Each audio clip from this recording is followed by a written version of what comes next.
Yeah. And see, the thing is, the service last night, the lady, her name is Leah, she was just talking about how, like, God has that place for us to go, but we got to be willing, and He gives us the will. He gives us, like, the free choice. And in our hearts, we got to be willing. So for me, it's like He wants to take me. He wants to bless me with a wife, but He wants me to take me to this place, but I got to be willing in my heart. So we can choose to stay where we're at if we want to. You know, if we want to hold on to our own plans and our own will, we can do that, sure. But we're never gonna fulfill that potential. We're never gonna go, you know. I've been praying real hard. So when people come in here, they have that energy. I like to say something, see, you know, what they got going on, and it's really always the same thing, like having faith and just praying and just being a good person. If they ask me, like, how do I do it all? It's just, I pray and I'm a good person. And that's the crazy thing. It's that He will be faithful to you, regardless if you turn your back on Him. You ever have someone give you a gift, and you don't say thank you, and they take it back? What if God did that? He never does. His love is endless.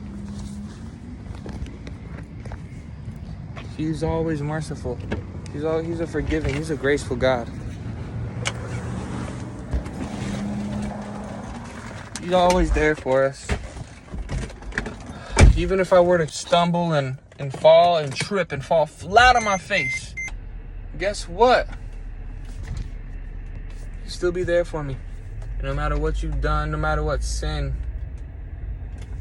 no matter what you think, He's there. He's always going to be there. He'll never leave. He will never forsake you. That's the great thing about worshiping Jesus Christ, is that He is a graceful God. Now, that does not mean that you abuse grace, because you reap what you sow. You will reap what you sow.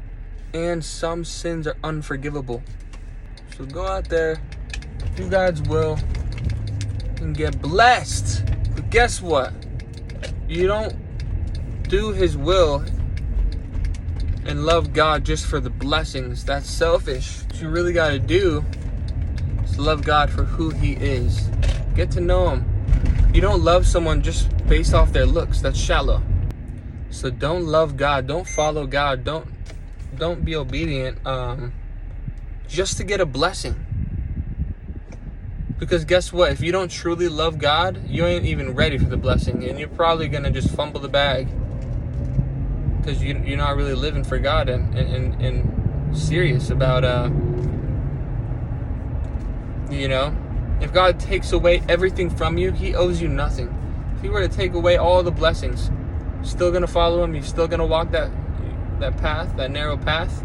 You're still going to take that step in faith when the ground is shaking. You're still going to step. If the answer is no, then you need to reanalyze. You gotta take a look at why you're doing what you're doing. Is it selfish? That's okay to have desires as long as God is a part of that and approves of that and it aligns with His word. But you gotta love God for who He is. When He brought you into great salvation and delivered you from the darkness, take a look at His character of what He stands for. You don't love someone for their face, for their body, for their BBL, for whatever it is. Shallow things. You love them for who they are.